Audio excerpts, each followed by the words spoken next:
Assalamualaikum warahmatullahi wabarakatuh. Di sini kami akan mempresentasikan tentang pendidikan inklusi anak usia dini. Untuk materi yang akan dibahas yaitu pengertian, tujuan, klasifikasi anak berkebutuhan khusus, terus yang keempat moda pembelajaran, terus yang kelima implementasi. Untuk yang pertama yaitu pengertian pendidikan inklusi. Pendidikan inklusi adalah pendidikan yang menyertakan semua anak secara bersama-sama dalam suatu iklim dan proses pembelajaran dengan layanan pendidikan yang layak dan sesuai dengan kebutuhan individu peserta didik tanpa membeda-bedakan anak yang berasal dari latar belakang suku, sosial, ekonomi, agama, jenis kelamin, maupun kondisi mental dan fisik anak tersebut. Pendidikan inklusi ini juga strategi untuk mewujudkan pendidikan universal guna menciptakan sekolah yang responsif terhadap keberagaman kebutuhan aktual anak dan masyarakat, dan mensyaratkan IBK belajar di sekolah-sekolah terdekat di kelas-kelas biasa bersama anak-anak seusianya. Jadi pendidikan inklusi ini tanpa membedakan antara anak yang normal maupun anak yang abnormal. Ini di sekolah inklusif ini harus memberikan pelayanan pendidikan kepada anak-anak tanpa membedakan status yang anak miliki tersebut.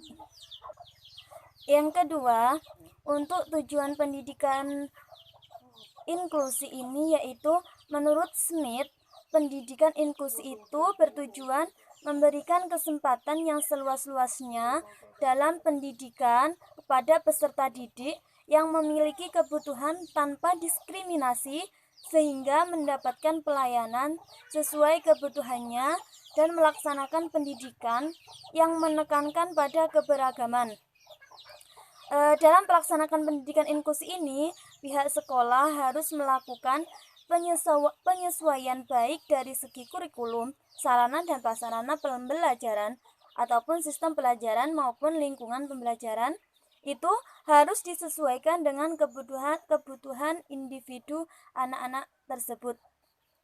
Karena pendidikan inklusi itu berusaha mengakomodasi segala bentuk perbedaan pada anak, terus memberikan penghargaan dan kesempatan serta peluang yang sama kepada setiap anak untuk memberikan penghargaan dan juga kesempatan serta peluang yang sama kepada setiap anak untuk mendapatkan layanan pendidikan yang layak dan berkualitas untuk mengembangkan seluruh aspek perkembangan yang ada pada diri anak tersebut. Assalamualaikum warahmatullahi wabarakatuh. Nama saya Miranda. Baik, langsung saja pada poin yang ketiga, yaitu klasifikasi anak berkebutuhan khusus. Di sini menurut Individu with Disabilities Education Act Amendment. Nah, anak berkebutuhan khusus itu dibagi menjadi klasifikasinya ada 3, yaitu yang pertama anak dengan gangguan fisik, dengan gangguan emosi, dan dengan gangguan intelektual. Untuk yang anak dengan gangguan fisik itu dibagi lagi menjadi 3, yaitu yang pertama tunanetra, kedua tunarungu, dan tunadaksa. Pada anak yang tunanetra itu anak yang mengalami gangguan pada penglihatannya. Yang kedua yaitu tunarungu, itu dia kehilangan seluruh atau sebagian pendengarannya. Untuk yang ketiga yaitu tunadaksa, anak yang mempunyai cacat menetap pada alat geraknya, mungkin pada tangan, pada kaki, seperti itu. Untuk yang klasifikasi yang kedua yaitu anak dengan gangguan emosi atau perilaku. Di sini dibagi lagi menjadi 3 juga. Yang pertama tunalaras, tunawicara, dan hiperaktif. Untuk anak yang tunalaras itu anak yang mengalami kesulitan dalam penyesuaian diri pada lingkungan. Yang kedua yaitu tunawicara, anak yang mengalami gangguan pada komunikasi seperti mungkin gagap, terus kesulitan dalam mengutarakan kata-kata seperti itu. Yang selanjutnya yaitu hiperaktif. Nah, anak yang hiperaktif ini gangguan tingkah laku yang tidak normal. Dia tidak bisa mengendalikan gerakannya sendiri, jadi gerak terus gitu. Yang klasifikasi yang ketiga yaitu anak dengan gangguan intelektual.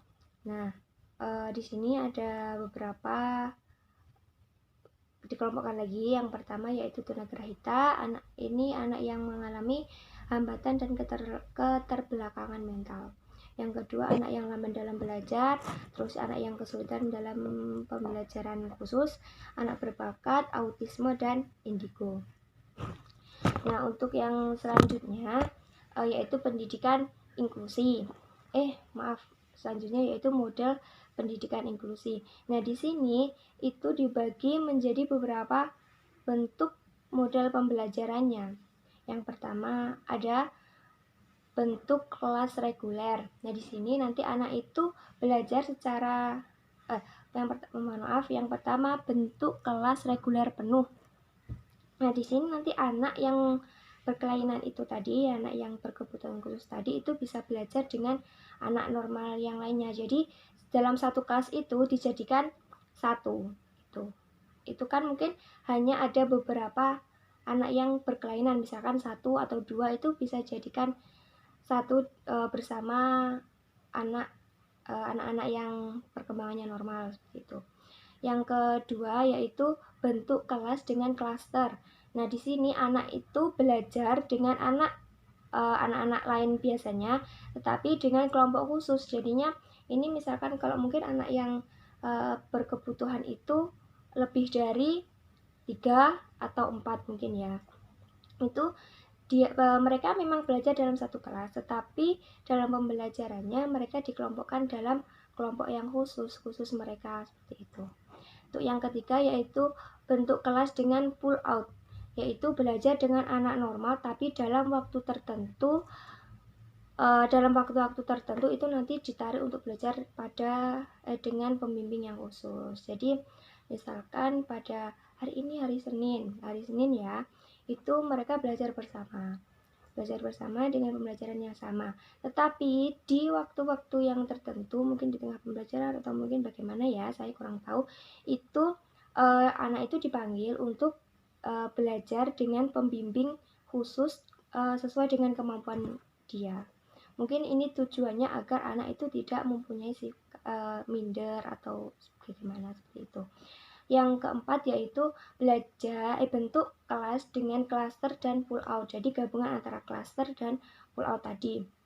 Nah, di sini anak-anak itu belajar dengan anak-anak normal yang lainnya dalam kelompok belajar khusus. Nah, jadi satu kelas itu memang mereka belajar bersama tetapi disendirikan dalam kelompok khusus, dan sewaktu-waktu kelompok itu tadi itu bisa kita sisihkan atau kita tarik agar belajar dengan pembimbing khusus sesuai dengan kemampuannya mereka.